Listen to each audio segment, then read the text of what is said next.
Bismillahirrahmanirrahim. Assalamualaikum, salam hormat, salam Ramadan kepada anda semua. Terima kasih kerana memilih untuk bersiaran bersama kami pada pagi ini sebagai santapan minda pagi hari Rabu 5 Mei 2021 bersamaan dengan 23 Ramadan 1442 Hijrah. Dan sudah pastinya kami akan bersiaran selama 2 jam pada hari ini dengan pelbagai perkongsian dan juga informasi yang bermanfaat yang akan kami sampaikan kepada anda.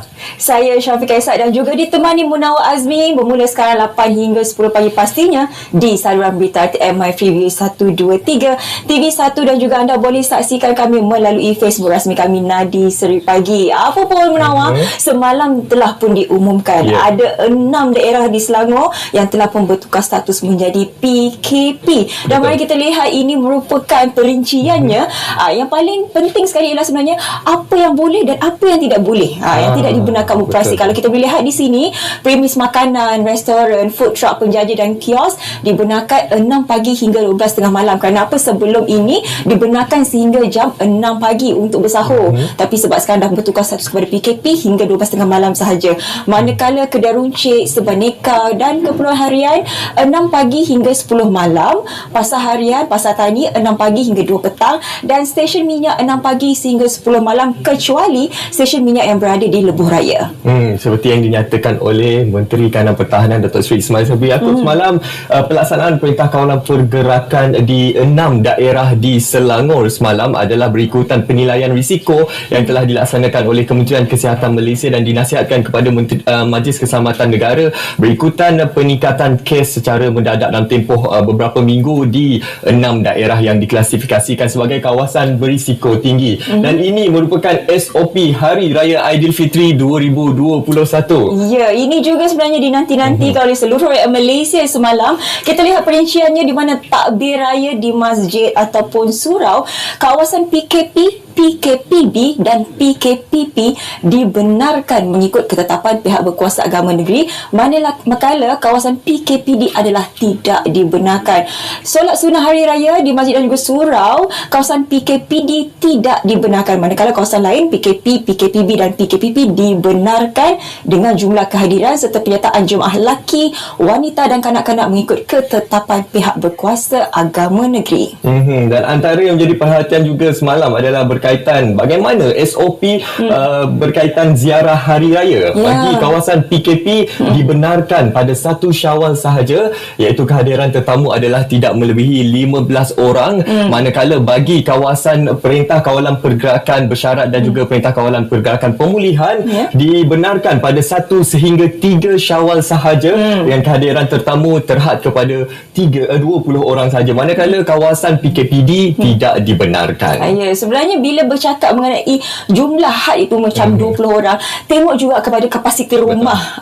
Munawar, kita tengok saiz rumah, kalau kecil jangan sampai 20 orang. Kalau 20 orang pun susah kita nak menjalankan penjarakan fizikal di situ. Apapun walau di mana sahaja anda berada, sama ada kawasan itu PKP, PKPB, PKPD, SOP tetap perlu dipatuhi seperti menjaga jarak fizikal sekurang-kurangnya 1 meter, memakai pelitup separuh muka dan juga keraplah membasuh dan juga membersihkan diri anda, dan jangan lupa untuk scan MySejahtera. Betul tu. Jadi untuk anda mengetahui semua SOP berkaitan dengan SOP Hari Raya dan juga SOP Perintah Kawalan Pergerakan seperti yang diumumkan oleh Majlis Keselamatan Negara semalam, anda boleh sahaja terus ke laman sesawang rasmi Majlis Keselamatan Negara. Dan sudah pasti yang Syafiqah, kita akan kongsikan kepada penonton berkenaan status terkini COVID-19 di negara kita setakat semalam, iaitu 4 Mei 2021 dan kes baharu melepasi angka 3,000 kes, iaitu 3,120, manakala kes sembuh baharu pula adalah 2,334,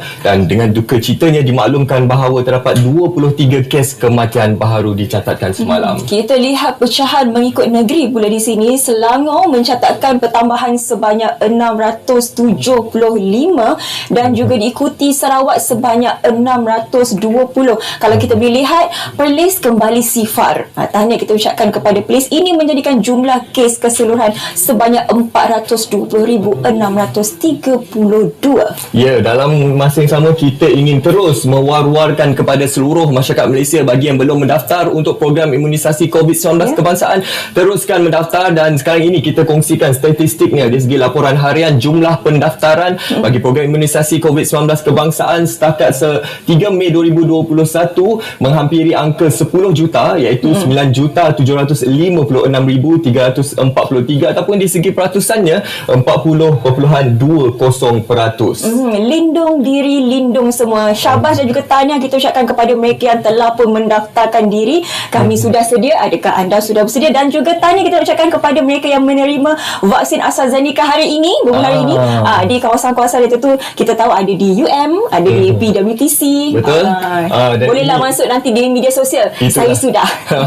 Anda sudah bersedia, sudah pastinya kerajaan juga sudah bersedia untuk memberikan vaksin bagi COVID-19 ini. Dan kita lihat sambutan yang diberikan oleh masyarakat terhadap vaksin AstraZeneca ini sangat menggalakkan. Kita tengok dalam tempoh satu hari lebih kurang 4 jam saja habis. Semuanya. Dan ini antara pernyataan daripada Menteri Kesihatan semalam. KKM akan memberi rawatan segera jika ada kesan sampingan vaksin AstraZeneca. Jadi jika anda ada sebarang spekulasi, jangan bimbang. Ini merupakan jaminan yang diberikan oleh kementerian. Ini kata daripada Datuk Seri Dr. Adham Baba, sekiranya ada kes yang benar-benar berlaku. Dan tambahnya juga orang ramai juga dinasihat untuk memantau tahap kesihatan mereka, di samping perlu mendapatkan rawatan segera sekiranya mengalami gejala yang tersenarai dalam masa 4 hari hingga 4 minggu selepas suntikan pertama vaksin diberikan. Dan seterusnya kita ingin kongsikan kabar gembira buat seluruh rakyat Malaysia berkaitan dengan bayaran fasa 2 bantuan prihatin rakyat bermula Jumaat ini, iaitu pada esok lusa, iaitu pernyataan daripada Menteri Kewangan Tengku Datuk Seri Zafrul Tengku Abdul Aziz. Pembayaran membabitkan peruntukan 2.75 bilion itu akan dibuat secara berperingkat bagi membantu kelangsungan hidup rakyat, terutamanya golongan mudah terjejas dan pekerja yang bergantung kepada upah harian. Fasa 2 BPR akan memberi manfaat kepada 3.6 juta isi rumah, 1 juta warga emas dan 3.8 juta individu bujang. Kita lah tu. Ini duit raya lah. Alhamdulillah siapa yang dapat ni gunakan dengan sebaik mungkin. Alhamdulillah, kita bersyukur dalam kita menepani cabaran pandemik COVID-19 ini. Dan sudah pastinya kerajaan kita pada hari ini cukup prihatin untuk terus menyalurkan bantuan kepada golongan sasar, khususnya golongan B40. Terdapat pelbagai lagi pengisah menarik akan kongsikan bersama dengan anda. Tapi sebelum itu kita nak berehat seketika. Jangan ke mana-mana, kembali semula dan selamat pagi Malaysia.